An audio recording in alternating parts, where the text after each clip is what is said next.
Hello students, क्या हाल है? बढ़िया ही होंगे हाल। चलिए, अच्छी बात है। अब आज जो हमारा टॉपिक है, एक छोटा सा इम्पोर्टेंट और मार्क्स बढ़ाने वाला टॉपिक है। सिंपल टॉपिक है बहुत ज़्यादा, कि हम लोग परचेज बुक अगर बनाना चाहें। परचेज बुक क्या है? सब्सिडरी बुक का पार्ट्स होती है ना, सब डिवीजन ऑफ जर्नल। जब हम जर्नल को डिवाइड करते हैं उसे हम सब डिवीज़न ऑफ जर्नल बोलते हैं। और कौन कौन सी बुक्स में डिवाइड करते हैं? जैसे परचेज बुक हो गई, सेल्स बुक हो गई, परचेज रिटर्न हो गई, सेल्स रिटर्न बुक हो गई, और जर्नल प्रॉपर हो गया। ठीक है ना? तो फिलहाल आज जो हम बात करेंगे, ज़्यादा डिटेल में नहीं कर रहे, केवल जो बात करेंगे वो हम केवल परचेज बुक की बात करेंगे। ठीक है? अगर ये एग्ज़ाम में आता है तो एक तरीके से नंबर बढ़ाने के लिए आता है। तो परचेज बुक और सेल्स बुक आज एक ही तरीके से बनेंगी। तो मैं एक बुक आपको समझा रहा हूं, उसके बाद बता दूंगा सेल्स बुक भी बिल्कुल वैसी बनेगी। उसमें हल्का फुल्का क्या चेंज होगा वो देख लेते हैं। चलिए स्टार्ट करते हैं। मैंने एक क्वेश्चन ड्राफ्ट किया है, प्रिपेयर परचेज बुक, और ये मैंने कुछ ट्रांजेक्शन दे रखी हैं जो हम वन बाय वन करके पढ़ते रहेंगे। एक बात आपको ध्यान रखनी है, जब हम परचेज बुक बनाएंगे तो दो बातों का ध्यान रखेंगे परचेज बुक बनाते समय। वो दो बातें कौन कौन सी हैं? कि इस बुक में हम केवल उन्हीं ट्रांजैक्शंस को रिकॉर्ड करेंगे जो गुड्स खरीदे गए होंगे, नंबर एक। और दूसरा, वो गुड्स क्रेडिट पे खरीदे गए होंगे। यानी कि अगर क्रेडिट पे गुड्स खरीदे जा रहे हैं तो हम परचेज बुक में रिकॉर्ड करेंगे। अगर वो क्रेडिट पे नहीं खरीदे गए, मान लीजिए वो कैश में खरीदे गए हैं, तो वो नहीं रिकॉर्ड करेंगे। या मान लीजिए हमने कोई एसेट वगैरह खरीदी है तो रिकॉर्ड नहीं करेंगे। तो सिंपल सी बात निकल के आ रही है, दो बातें कवर अप होनी चाहिए, गुड्स हो और क्रेडिट पे हो तो इस वाली बुक में जगह मिलेगी, अदरवाइज नहीं मिलेगी। क्लियर? अब इसके अगर हम कॉलम्स देखें, परचेज बुक के कॉलम्स कौन कौन से होते हैं, तो देखो ये कॉलम्स हैं परचेज बुक के। ऊपर हेडिंग आएगी purchase book of dash dash लिखा है मैंने, मतलब यहां पर जिस भी बिजनेस की परचेज बुक बन रही होगी यहां पे उसका नाम आ जाएगा। नाम दे रखा है, अच्छी बात है। नहीं दे रखा, इग्नोर कर देना। ठीक है? डैश डैश लगा के छोड़ देना। ये कॉलम है, पहला डेट का बनेगा, देन पर्टिकुलर्स का, फिर एक होता है इनवॉइस नंबर, बिल नंबर जिसे बोला जाता है।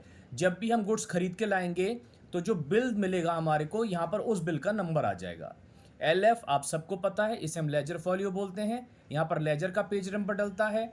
और ये डिटेल अमाउंट है। और डिटेल अमाउंट के बाद एक कॉलम और है आपका, कौन सा है वो आप देख पा रहे हैं, वो है आपका टोटल अमाउंट का कॉलम। ठीक है? कौन सा कॉलम है? Total amount. ये हमारे कॉलम है। तो फर्स्ट कॉलम कौन सा है हमारा? फर्स्ट कॉलम था डेट का। ठीक है? डेट, देन पर्टिकुलर्स, फिर एल एफ, एल एफ से पहले invoice number, detail amount and then total amount. अब देखिए करना क्या है। ठीक है? करेंगे कैसे इसे? फर्स्ट ट्रांजेक्शन देखते हैं। फर्स्ट ट्रांजेक्शन में देखो लिखा हुआ है अप्रैल 1 में 2024 में हमने गुड्स परचेज किया from Sohan and sons Meerut. तो ठीक है, गुड्स खरीद रहे हैं और नाम दे रखा है सोहन एंड सन्स का। जब नाम गिवन होता है तो इसका मतलब है क्रेडिट पे परचेज किया गया है। इतने बॉक्सेस इस रेट पर, 50 बॉक्सेस 200 के रेट पे, और ट्रेड डिस्काउंट है। तो देखो लिखने का तरीका, जिससे भी हमने सामान परचेज किया है पहले आप डेट वगैरह डाल लो उसमें। देखो डेट डाल दी हमने 2024 अप्रैल 1।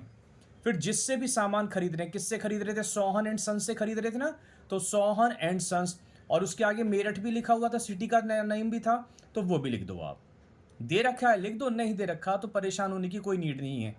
उसके बाद जो जो हमने खरीदा है उसकी डिटेल, उसमें लिखा हुआ था ना, हमने 100 बॉक्सेस खरीदे हैं। देखो 100 बॉक्सेस खरीदे हैं 100 के हिसाब से, 50 खरीदे हैं 200 के हिसाब से, और इन पर ट्रेड डिस्काउंट मिली है। तो बस इसी को यहाँ रिकॉर्ड करना है।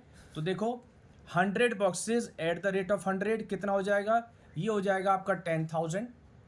और उसके बाद 50 boxes at the rate of 200, ये कितना हो जाएगा? 10,000। दोनों टोटल कितना हो गया? 20,000 के। यानी कि हमने कुल मिला के बॉक्सेस खरीद लिए, गुड्स खरीद लिए हमने। ठीक? ट्रेड डिस्काउंट थी। ट्रेड डिस्काउंट आप सबको पता है, जब हम परचेज करते हैं, सेल करते हैं, तो at the time of sale and purchase जो डिस्काउंट आती है दैट इज ट्रेड डिस्काउंट। 10% है। गुड्स की MRP ये जो गिवन है 20,000, इस पे निकालेंगे, 20 का 10% 2,000 आ जाएगा। तो नेट परचेज कितनी हो गई अब हमारी इससे, सोहन एंड सन्स से? 20 में से 2,000 की डिस्काउंट मिल गई, 18,000। तो ध्यान रखना, प्रेजेंटेशन एक बार देख लेना, 2,000 के नीचे लाइन ड्रॉ करोगे छोटी सी, और उसके बाद जो 18,000 की वैल्यू आ रही है वो लास्ट वाली डिजिट यानी कि 2,000 के सामने रिकॉर्ड कर देंगे। ये टोटल अमाउंट वाले कॉलम में, मतलब ये हुआ सोहन एंड सन्स मेरठ वालों से हमने नेट 18,000 के गुड्स क्रेडिट पे खरीदे हैं। ठीक है बच्चों, आगे देखते हैं। नेक्स्ट देखो, अब फिफ्थ में देखो, फर्नीचर परचेज्ड फ्रॉम Z50,000। अब बताओ ये आएगा परचेज बुक में या नहीं आएगा, जरा चेक करके देख लेते हैं। मैंने आपको बताया था परचेज बुक में रिकॉर्ड करने के लिए दो बातें होनी जरूरी है, गुड्स होने चाहिए, क्रेडिट पे होने चाहिए। तो क्रेडिट पे तो है क्योंकि नाम दे रखा है, Z से खरीदा है, तो इसका मतलब है क्रेडिट में खरीदा है। लेकिन फर्नीचर खरीद रहे हैं, अब ये बताओ फर्नीचर गुड्स हैं या एसेट्स हैं? आप सबको अच्छे से पता है कि फर्नीचर गुड्स नहीं है, एसेट्स है। जब तक फर्नीचर का बिजनेस नहीं किया जाएगा या क्वेश्चन में बताएगा नहीं, तब तक वो हमारी क्या होगा, वो हमारे लिए एसेट होगा। तो फर्नीचर क्योंकि गुड्स नहीं है इसलिए हम रिकॉर्ड नहीं करेंगे, इसको हम स्किप करेंगे। नेक्स्ट में चलते हैं। 8, गुड्स परचेज्ड फ्रॉम के फॉर कैश। अब देखो इसमें आ गया कैश में हम गुड्स खरीद रहे हैं, और हमारी बात हुई थी क्रेडिट पे गुड्स होने चाहिए। तो गुड्स तो हैं लेकिन क्रेडिट पे नहीं है, इस बार कैश में है, इसलिए ये वाली ट्रांजैक्शन को भी हमें स्किप करना पड़ेगा। अगर मैं आपसे पूछूं ये वाली ट्रांजैक्शन कहाँ जाएगी, तो आंसर कैश बुक में जाएगी। कैश वाली ट्रांजैक्शंस कहाँ जाती थी, कैश बुक में। और अगर ये पूछा जाए फर्नीचर परचेज जो Z से खरीदा है ये कहाँ जाएगा, ये हमारे जर्नल प्रॉपर में जाएगा। इसको फिर कभी किसी और वीडियो में कवर कर लेंगे, फिलहाल आज हम लोग केवल परचेज बुक और सेल्स बुक की बात करेंगे, है ना। तो इस वाली एंट्री को भी हमें स्किप करना होगा, ट्रांजैक्शन को, रीजन क्योंकि ये कैश ट्रांजैक्शन है। नेक्स्ट देखते हैं 15th में, गुड्स परचेज्ड फ्रॉम संजय 5,000। ये वाली ट्रांजैक्शन काम की है, गुड्स भी हैं और क्योंकि नाम है क्रेडिट पे भी है, तो इसको रिकॉर्ड करेंगे। तो ऊपर की दो रिकॉर्ड नहीं होंगी, तो देखो आप, मैंने रिकॉर्ड नहीं करी, मैंने कौन सी कर रखी थी, केवल अप्रैल 1, और अप्रैल 1 के बाद हम सीधे आ गए अप्रैल 15 वाली पे। बीच की दो स्किप कर दी क्योंकि एक कहाँ जानी थी, जर्नल प्रॉपर में, क्योंकि एसेट नहीं था, फर्नीचर खरीदा था। और एक क्यों स्किप करा हमने, क्योंकि वो हमने कैश में गुड्स खरीदे थे। ठीक है, अब देखो 15 में संजय से खरीदे हैं, और इसमें कोई हमारे पास डिटेल तो है नहीं, सीधे सीधे बता रखा संजय से 5,000 का सामान खरीदा हुआ है।